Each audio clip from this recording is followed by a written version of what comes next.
in the time of 5 weeks, you can accumulate a lot of notes, obviously. And also through the participant observation, I will tell you later on the projects I'm also focused on. So I focus on 4 projects out of the numerous projects World Vision is working on in Papua New Guinea.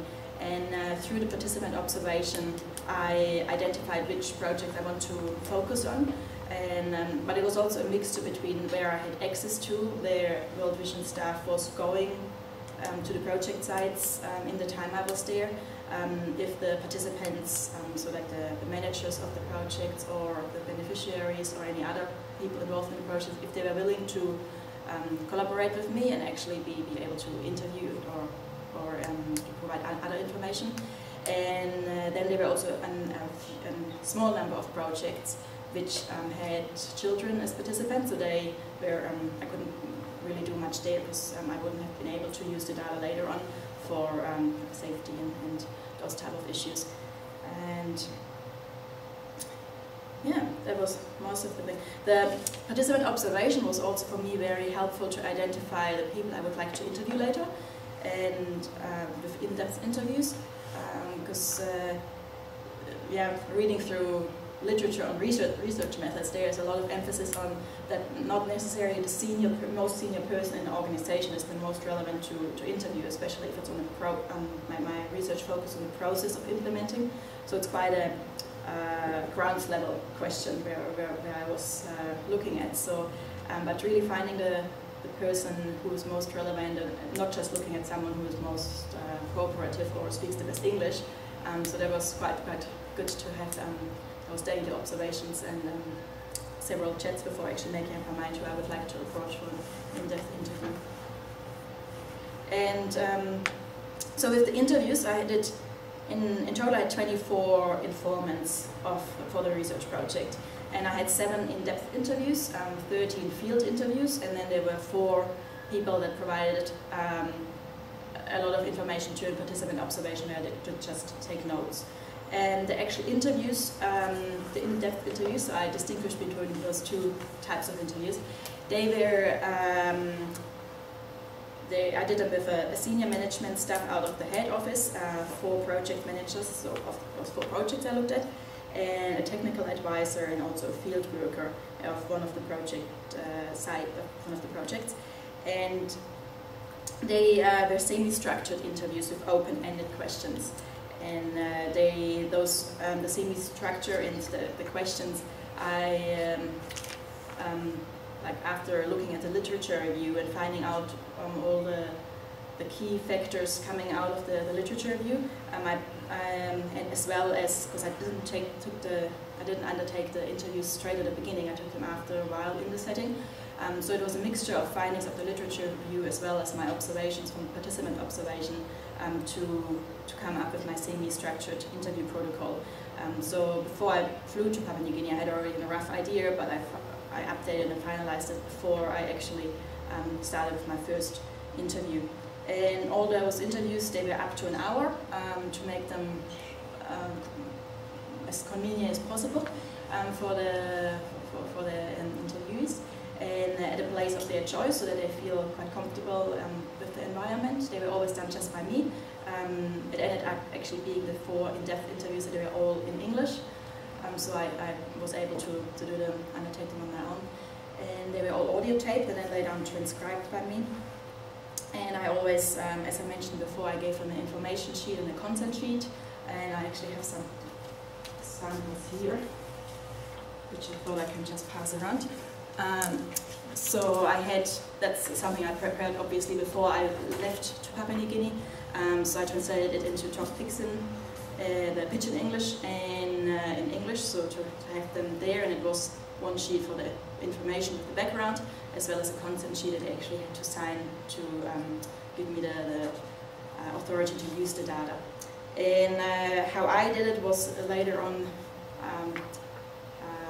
which made my life also a bit easier. I restricted the authorization of like the viewing rights of the transcribed interviews to just my supervisors and myself. So I didn't attach it to my master thesis in the end. which is from a practical point of view actually quite nice, because then no one is looking at your spelling mistakes and your sorrow thing. It's quite nice to just have it at home, safe, and there they are.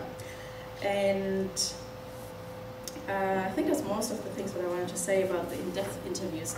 So those field interviews I just mentioned before, they were very similar to those in-depth interviews. They also follow the semi-structured interview protocol, so very similar to the other. Just the difference was how I chose the participants, because those were more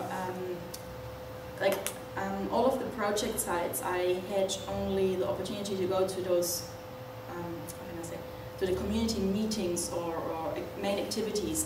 During the time of my stay in Papua New Guinea, they just happened once.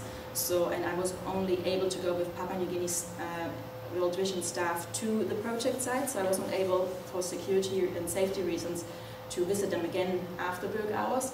So with those people that I saw just on a one-off basis, most of them were the external stakeholders and people actually benefiting from the project.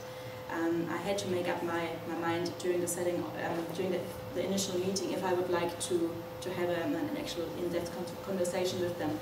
And that's why I call them field interviews, because I also the same, I asked for their consent and I provided information what I'm actually doing, but it was more in a spontaneous environment. And but we also set always aside from other people.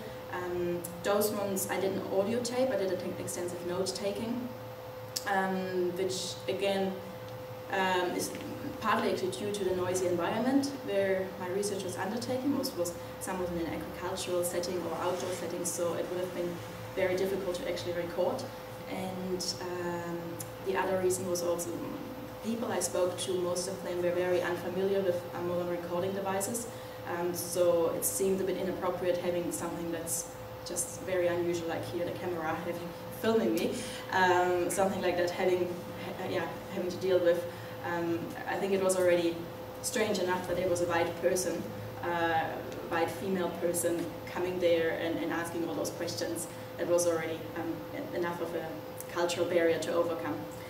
And I had a few participants who didn't speak English, they just spoke Pidgin English, but the World Vision field staff assisted with the translations. And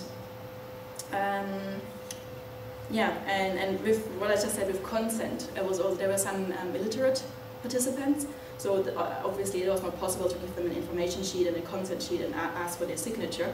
They don't understand what they're actually signing. In those cases I explained the project, those ones that were not English speaking, with the help of the translator, and the verbal agreement in front of me and the World Vision staff was considered their consent to giving permission to undertake the interview.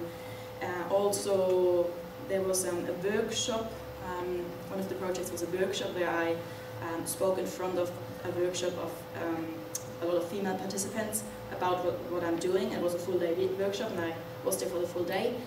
So I explained my project in front of the full forum and asked if anyone is interested to have a bit more in-depth conversation later on in the lunch break. And those ones showing up voluntarily to have this engagement, that was considered their consent. So everyone else I actually had written ones, but those exceptions I had it differently gained. And my third type of data source were documents, but they were, the participant observation interviews definitely formed the majority of the main part of my data gathering. So the documents were more of a bit of giving it a background and clarifying a few of the issues and just understanding the projects. The documents I used were more company proposals or reports on the projects, and I barely used them later on. They were really more like in the stage of finding my, structuring my interviews and structuring my own thinking and focus. So they were, how can I say, so they were very useful during the time of the field research, but then later on when I went into analyzing the project, the data, it was more secondary information. As you probably all know, so the problem of all the data I gained is that it was very subjective and very rich. which is great for the validity of the, to make a valid research. However, the reliability is very low in this type of research, but which means that all the meanings and, not really theories, the meanings of this research are very specific to, they can only be generalized to a specific setting in a specific situation in a similar setting. So that's a limitation, but I really wanted to look in depth at that particular context instead of making it broader and generalizing on a bigger level. And yeah, I used data triangulation, which means basically just comparing the results from the documents, participant observation and interviews, and seeing if different meanings come out by the different, through the different data sources, just to overcome a bit the problem of low reliability and high validity. And yeah, just one word as well. So as I mentioned, I used World Vision as my research company, and they were not so sure about if it's okay using their name or not. So in the end, just to make it easier and make my life easier and not having later on to deal with something after I submitted my research, I just decided to use them throughout my actual published research as unnamed development organization. So I just referred to them the whole time as UDO. They were happy to kind of, in an informal setting, always using their name, but just the actual printed version. My research is also uploaded on the Unitec server, which you're happy to access later on if you're interested in to find out more. And so there I'm always referring just to UDO to yeah, just to avoid any complicated issues later on.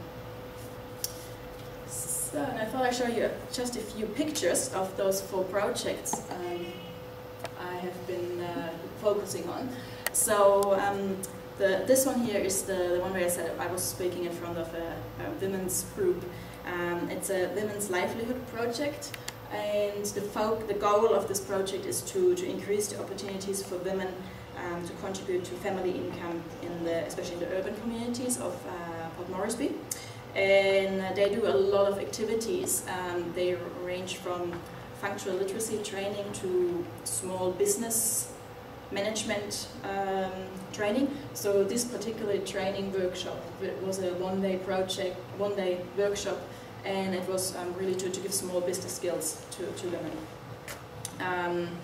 I'm sorry, it was actually not a one day, it was a 14-day workshop, but I just was there for one day. So it's quite a variety of projects, as you will appreciate in a second. So this is another project. I looked at the factors influencing the participatory development approach and implementing it. It's a HIV/AIDS project, or positive living. It's also in Port Moresby, and the goal is to, that sounds really high level, the goal is to promote strategies to enable affected people to cope alive in their communities without fear of rejection, discrimination and stigma, through capacity building and re-strengthening of existing service delivery. So short means they're really trying to uplift the whole attitude towards HIV/AIDS in the community, as well as providing some testing centers for people to get tested to have the assurance if they are positive or not. And this particular day, which is now here pictured on the photos, was a very participatory development communication approach. So it was a drama group playing in a community setting, basically playing a drama around HIV/AIDS and issues, and doing it very it was almost like a dance performance at the same time as a theater performance, and it was also partly for the younger people just as entertainment, for the older people more focus on the actual awareness of HIV/AIDS issues and the stigma around it. And then they had a bit of a talk later on and distributed some free condoms and those kind of things. So there was a number of activities, but that one was one where I had a particular focus and could I participate in that and had the opportunity to talk to the people performing and as well as the ones organizing it. The third project I was looking at was a literacy project.